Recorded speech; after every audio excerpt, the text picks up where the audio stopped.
नमस्कार साथियों, मैं हूं मनमोहन भट्ट। चुनाव प्रचार तेज हो चुका है। उत्तराखंड में प्रधानमंत्री नरेंद्र मोदी के आने के बाद रफ्तार भारतीय जनता पार्टी के प्रचार ने पकड़ ली है।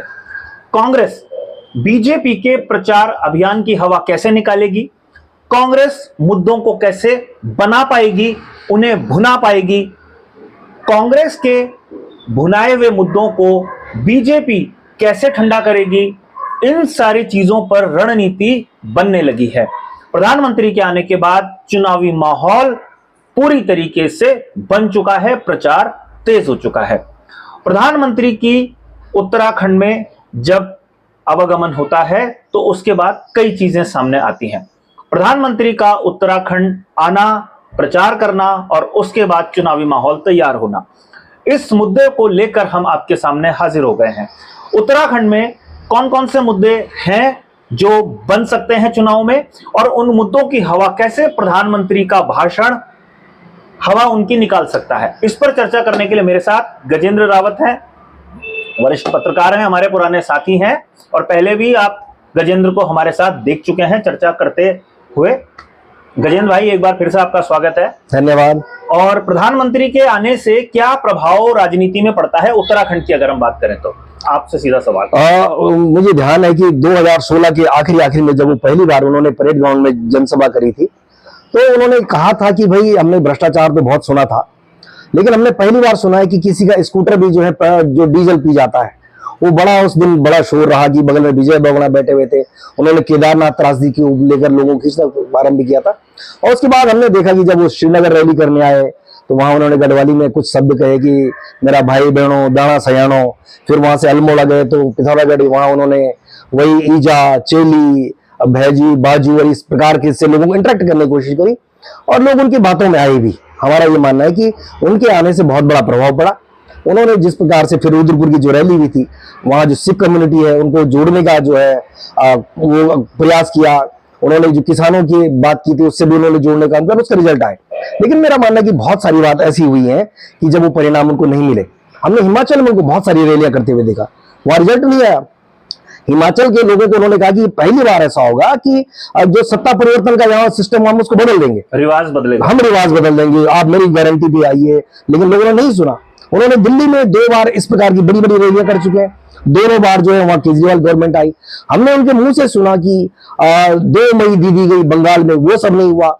हमने उनके मुंह से कर्नाटक में सुना जय श्री राम और बजरंग बली की जय, वो फार्मूला भी नहीं हुआ। कई जगह प्रभावित होता है लेकिन सब जगह नहीं होता है। एक सवाल इससे जुड़ा हुआ और ये भी आता है कि विधानसभा चुनाव दिल्ली भी जीती लगातार आम आदमी पार्टी, लेकिन लोकसभा में परिणाम बिल्कुल उल्टे रहे। तो इसको आप देखते हैं कि लोकसभा में थोड़ा सा पर्सपेक्टिव बदल जाता है, लोग राष्ट्रीय पर्सपेक्टिव में वोट करते हैं, कुछ उस तरीके का आकलन भी आपने किया कभी? निश्चित रूप से होता है। और इसका एक सबसे बड़ा उदाहरण हमें उड़ीसा में देखने को मिला। उड़ीसा में जब पिछला इलेक्शन जो है विधानसभा और लोकसभा का एक साथ हुआ तो उड़ीसा के लोगों ने वहां की जो विधानसभा में वहां जो पटनायक सरकार को प्रचंड बहुमत दिया, लेकिन लोकसभा में उन लोगों ने जो वोट जो है बीजेपी को कर दिया। ये दिखाता है कि जो मतदाता है वो इस प्रकार की मैच्योरिटी कई बार दिखा लेता है। लेकिन ये सब जगह इसलिए नहीं होता कि आप देख रहे हैं कि 543 सीटों पर वोट हो रहे हैं। और उत्तराखंड के परिप्रेक्ष्य में अगर मैं ये बात करूं, उत्तराखंड के लोगों ने पिछले 2 चुनाव में जो हमने देखा कि बैक टू बैक जो है भारतीय जनता पार्टी के लोगों को वोट कास्ट किया है। और इस बार कुछ ऐसे कैंडिडेट भी लगातार तीसरी बार जो मैदान में है। उत्तराखंड के मतदाता के बारे में ये कहा जाता है कि वो अपने को राष्ट्र से कनेक्ट करता है, मतलब जो देश का मिजाज है वो अमूमन जो उत्तराखंड में देखने को मिला। इससे पहले हम देखते थे कि उत्तराखंड में भी एक डिवीजन होता था कि 2 सीटें कांग्रेस की आ गई, 2 बीजेपी की आ गई और एक बार तो हमने समाजवादी पार्टी की भी यहाँ पे सीट आते हुए देखा। तो इस समय भी जो जिस प्रकार का वातावरण बनाया जा रहा है, आपने देखा कि विपक्ष के जो जितने बचे कुछ वहां लोग थे, मतलब कांग्रेस से जो 2022 में चुनाव लड़े उनमें से 12-15 लोगों को यहाँ लाया जा चुका है और अभी भी वो क्रम जारी है। आप देख रहे हैं जो सिटिंग एमएलए उनको भी लाया गया है। तो वो जो तैयारियों का आलम है वो कहीं भी कम नहीं कि मोदी के आने से ये कुछ चेंज होगा या नहीं होगा। उनकी जो तैयारियों का आलम है वो ये भी कि जो सामने विपक्ष है उसे भी हमने खत्म कर देना है। अगर उत्तराखंड के वर्तमान मुद्दों को हम देखें तो कौन से 2-3 मुद्दे ऐसे हैं जिन मुद्दों के आधार पर विपक्ष मैदान में है? मेरा मानना है कि सबसे बड़ा मुद्दा अग्निवीर का है, क्योंकि हमारा जो युवा है उसकी पहली प्रायोरिटी फौज में जाने की रहती है। इससे पहले हमारे सामने जो सूबेदार होते थे, हवलदार होते थे, मेजर, कर्नल, जनरल, बड़े बड़े पोस्ट में हमारे लोग गए, लेकिन जब से ये अग्निवीर व्यवस्था आई है तो उस दिन से एक इनसिक्योरिटी का भाव आया है कि हमारा जो युवा है, हमारा जो बेटा है, हमारा जो भाई है, अगर वो अपनी शहादत देगा तो उसको शहीद का दर्जा नहीं मिलेगा, वो 5 साल बाद घर आ जाएगा तो उसके लिए कोई पेंशन आपने नहीं दिया, यहाँ तक कि वो आर्मी का जो राशन कार्ड भी आप उसको नहीं दे रहे। तो निश्चित रूप से जो युवा वर्ग है जो देश की सेवा में तो आपने तो देखा है कि ऐसी इस देश ने कोई लड़ाई नहीं लड़ी आजादी से पहले से लेके आजाद हिंद फौज से लेकर अब कारगिल से लेकर अभी जितने भी युद्ध हुए, हर युद्ध में उत्तराखंड के सैनिक ने अपना खून बहाने का काम किया। तो वो अग्निवीर वाला एक इशू मुझे लगता है। और दूसरा जो अंकिता वाला इशू आया, आपने देखा कि उस मुद्दे पर भी जो है पूरे देश में जो है संदेश गया, वो मामला बहुत गरमाया रहा। आज भी बड़ी संख्या में लोग उस मुद्दे पर चर्चा कर रहे हैं। और आपने देखा कि स्मृति ईरानी जब आई थी यहाँ तो उनको उससे जो है लोगों को आक्रोश से जो है उनको भागना पड़ा, उन्होंने उसका जवाब नहीं दिया। इन मुद्दों की काट करने के लिए बीजेपी के पास क्या है? क्या आप देखते हैं कि बीजेपी के पास वो ब्रह्मास्त्र है जो स्थानीय मुद्दों की काट कर पाए? बीजेपी के पास वो सबसे बड़ा तो 5 किलो आटा है। फिर वो कहते हैं हमने तुम्हें 2000 रुपए किसान पेंशन के मिल रहे हैं। फिर वो कह रहे हैं कि हमने 2000 नहीं 6000 शायद मिल रहे हैं। 2000 मतलब 4 रुपए की 3 किस्त है। 3 बार जो देते हैं वो उनको मिल रहे हैं। फिर वो कहते हैं कि जी हमने तुम्हारे लिए ऑल वेदर रोड बना दी। वो तमाम तरह की अपनी बातें कहेंगे, रेल नेटवर्क तैयार कर दिया, वो जो हर चीज। हालांकि ये सारी चीजें प्रोसेस का हिस्सा है। हमने प्रोसेस का हिस्सा इसलिए माना है कि मोदी सरकार आने से पहले भी 4 धाम यात्रा चलती थी, लोग आते जाते थे। उससे पहले भी हेलीकॉप्टर से लोग वहां जा रहे थे। अब ये कि वो संख्या बढ़ गई है। सड़क की जो चौड़ाई 12 मीटर थी वो 14 मीटर हो गई है। तो निश्चित रूप से ये जो मुद्दे हैं, 5 किलो राशन, 6000 रुपए Kisan Samman Nidhi, all weather road, train connectivity, ये मुद्दे जनता को प्रभावित कर पाएंगे या विपक्ष के मुद्दे प्रभावित कर पाएंगे? इसको आप कैसे देखते हो? मेरा मानना है कि इस उत्तराखंड की जो ज्योग्राफी आपने देखी है, उत्तराखंड ने पिछले परिसीमन में 6 पहाड़ की सीटें खो दी, हमारे 6 विधायक कम हो गए। उस पर भी लोगों की नजर है कि जिस पौड़ी लोकसभा में आज सबसे ज्यादा चर्चा इस देश में हो रही है, वहां इतना तेजी से पलायन क्यों हो रहा है? वहां जो बड़े बड़े अभियान चले, बड़े बड़े शॉट वहां पर आए कि जनरल खंडूरी वहां आए, हेमवती नंदन बगड़ा वहां थे, सतपाल महाराज से भक्त दर्शन जैसे लोग थे और तमाम बड़े बड़े लोग वहां चुनकर आए। लेकिन वो पहाड़ खाली क्यों हो रहा है? और उस पहाड़ को खाली होने की चिंता है, वो इसलिए नहीं है। तो पलायन तो गजेंद्र भाई कभी मुद्दा बना ही नहीं। मैंने देखा, इतने चुनाव तो मैंने भी देख लिया, पलायन तो कभी मुद्दा बना ही नहीं। जिन्होंने पलायन का मुद्दा उठाया उनका खुद पलायन हो रखा होता है। मेरा मानना है कि इस पलायन के मुद्दे को खुद प्रधानमंत्री ने जो है पिछले अपने भाषण में कहा था।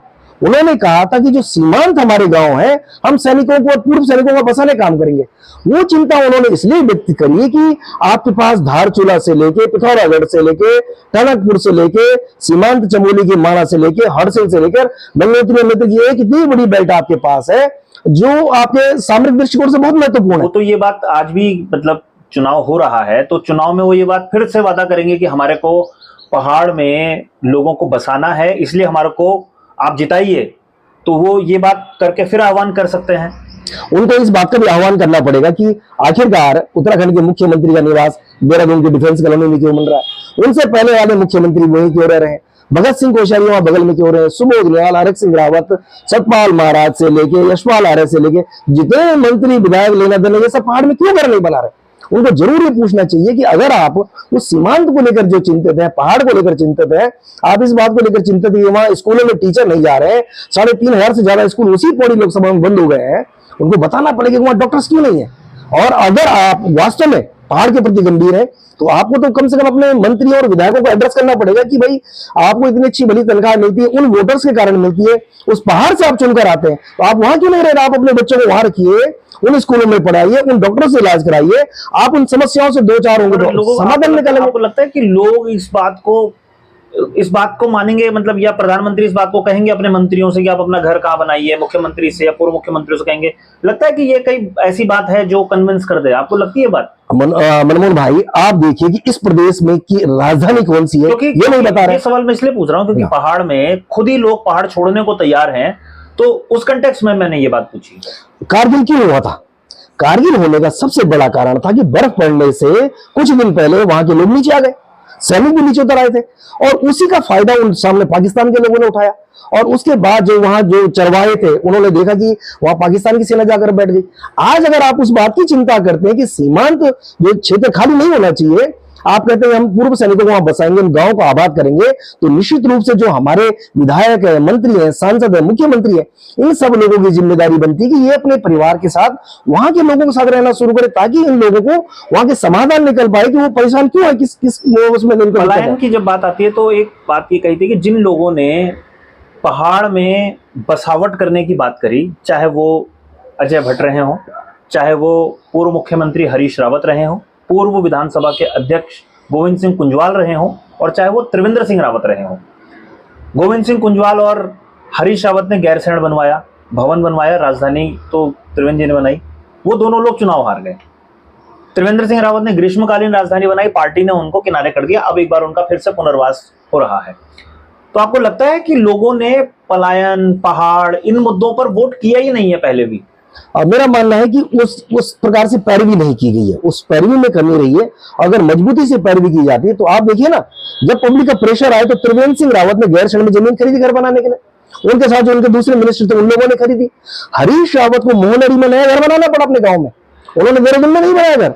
वो प्रेशर था कि जब हम उस दौरान उनसे पूछते थे सवाल कि आप बताइए कि जब आप ईंटों पहाड़ की बात करते हैं और आप घर बनाने गाजियाबाद जाओगे, अखबार में खबर छपी थी, जो मैंने सवाल पूछा था उस दौरान, तो हमने उनसे पूछा था कि अगर आप नहीं जाओगे तो कौन जाएगा, तो उनकी कमिटमेंट थी कि मैं वहां अपना घर बनाऊंगा, और उन्होंने बनाया।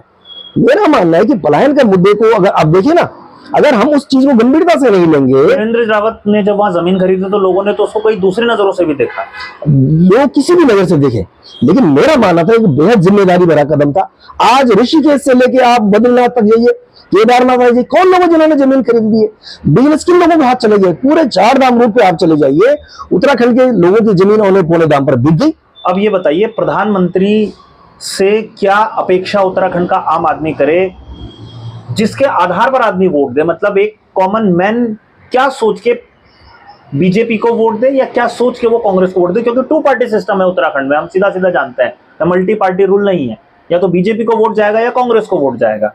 आप अगर बता पाए, आपकी कुछ मतदाताओं से भी बात हुई होगी, आप भी घूमते रहते हैं। मैंने बड़ा नोटिस किया कि लोग इस बात का जरूर जवाब चाहते हैं। जब अंकिता भंडारी माँ बाप एक व्यक्ति का नाम ले रहे, वीआईपी फला आदमी था, तो निश्चित रूप से उनको उस पर एक्शन लेना चाहिए और उस पर जवाब देना चाहिए कि भाई एक बेटी की शादी हो तो हम ये एक्शन हमने लिया और ये हम आगे लेने वाले। अभी कुछ दिन पहले राजनाथ सिंह का बयान छपा कि हम अग्निवीर योजना में चेंजेस लाएंगे। प्रधानमंत्री को इस बात को स्पष्ट करना पड़ेगा, उनको बताना पड़ेगा कि अगर आप उधर जो है आदि कैलाश की बात करते हैं, वहां की सड़क के चाक चौबंद करने की बात करते हैं, तो आपको वहां के सैनिक की भी चिंता करनी पड़ेगी, उनके युवाओं के भविष्य से उसको जो है जोड़ना पड़ेगा। और जो गंभीर बात है कि इस प्रदेश की जो मांग थी वो रोजगार को लेकर थी कि भाई ये उत्तर प्रदेश के जो लोग थे वो हमारे दुश्मन तो नहीं थे, वो हम एक ही राज्य के लोग थे, लेकिन डिवीजन इसलिए हो गया कि हमारे यहाँ बेरोजगारी का आलम यह था कि हमारा आदमी आज भी 2-4-10 रुपए की नौकरी ढूंढ रहा है, वो कहीं बर्तन धुलने कब तक जाता रहेगा। इन पॉइंट्स पर अगर बात करेंगे तो निश्चित रूप से जो है लोग उनकी बातों में प्रभावित हो सकते हैं। असल बात यह कि उनके जो पिछले जो उन्होंने वायदे करके गए थे वो कितने धरातल पर उतरे, और जिन लोगों को उन्होंने मैदान में उतारा है, आज इनमें से कौन सा कैंडिडेट है जो कह रहा है कि मुझे वोट दीजिए, मैं आपको ये काम करके दूंगा? 5 में से एक भी कैंडिडेट नहीं कह रहा कि आप मुझे वोट दीजिए, वो कह रहे हैं मोदी जी को वोट दीजिए। ये तो इसका मतलब ये तो बीजेपी की बात। अगर कांग्रेसी प्रत्याशी वोट मांगने के लिए जाएगा तो किस आधार पर जाएगा? राहुल गांधी या प्रियंका गांधी उत्तराखंड में आएंगी और वोट मांगेंगी तो किस आधार पर मांगेंगी? और मुझे नहीं लगता कि राहुल गांधी और प्रियंका गांधी की आने लायक कोई माहौल यहाँ है। यहाँ पर जो सारा कुछ माहौल आप देख रहे हो पौड़ी में जाकर थोड़ा सिमट जाता है, वहां पर थोड़ा करंट दिखाई देता है कि एक प्रत्याशी ने जो है एक ऐसा माहौल बनाया हुआ है कि लोग कनेक्ट हो रहे हैं। आखिर तक रहेगा वो माहौल? अब वो प्रधानमंत्री की रैली जब होती है तो वो माहौल कहीं उड़ा के ले जाता है सारे मुद्दों को, माहौल को। आपको ध्यान होगा कि प्रधानमंत्री की आखिरी रैली पिछली बार जो है श्रीनगर में हुई थी। उस श्रीनगर विधानसभा में गणेश गोडियाल सिर्फ 200-250 वोट से हार गए। तो ऐसा नहीं कि प्रधानमंत्री और सब कुछ बदल गया, ऐसा होता तो वहां धन सिंह रावत को कम से कम 10,000 वोट से जीतना चाहिए था, लेकिन वो उतना प्रभावशाली 400-500 वोट भी इधर से उधर हो जाते हैं तो रिजल्ट बदल जाता है, ऐसा मानते हैं? निश्चित रूप से बदले। और ये तो बता ही रहा है कि आप देखिए कि जो लोग जो गांव के प्रधान भी नहीं बने थे, जिन लोगों ने कांग्रेस को छोड़ के भाजपा के दफ्तर भी नहीं देखा था, वो मतलब विधायक बनने की बात ही दफ्तर में, इससे पहले आप उनको जो है बना चुके थे। तो आप एक माहौल बना सकते हैं, आप चीजों को कनेक्ट कर सकते हैं, आप अपने इमोशन को जोड़ सकते हैं, कुछ भी कर सकते हैं। फाइनली आप उत्तराखंड को क्या देंगे ये जो 5 लोग आपने खड़े किए हैं, क्या आप इनकी जिम्मेदारी तय करेंगे कि आपने जो पिछले वायदे किए थे? मैं कांग्रेस की बात कर रहा हूं कि कांग्रेस कुछ बता पाएगी कि हम क्या कर रहे हैं। कांग्रेस के पास बताने के लिए तो यही होगा कि आखिरकार जब आप कह रहे हैं कि आपकी बार 400 पार, तो आपको कांग्रेस के वो भीगे पटाखे ले जाने की क्या जरूरत है? जिनको आप भ्रष्टाचारी बता रहे थे, जिनको कमीशन खोर बता रहे थे, जिनको आप जो है रेपिस्ट बता रहे थे, सब कुछ बता रहे थे, जिनके खिलाफ आपने बड़े बड़े प्रोटेस्ट किए, आखिरकार आपकी क्या मजबूरी? जब आप माहौल आपके पक्ष में है, आप कहते हैं कि आपने बहुत बढ़िया कर दिया, सब कुछ कर दिया, तो वो जरूर पूछेंगे कि आप कांग्रेस के लोगों को क्या करने के लिए जा रहे हैं। और दूसरी बात, वो मुद्दे कि जो मूल निवास को सवाल को लेकर हजारों लोग आज भी पूछ रहे हैं कि हमारा हक क्यों मारा जा रहा है, वो भू कानून क्यों नहीं आया, इतनी प्रचंड बहुमत की सरकार है, आज भी उत्तर प्रदेश और उत्तराखंड के जो मसले नहीं सुलटे हैं, वो निश्चित रूप से उनसे सवाल पूछेंगे कि भाई आपकी दिल्ली में भी सरकार, उत्तर प्रदेश में भी, उत्तराखंड में कम से कम तो ऐसा शटल कर दीजिए कि उनका हमारा जो लेन देन है वो बराबर हो जाए।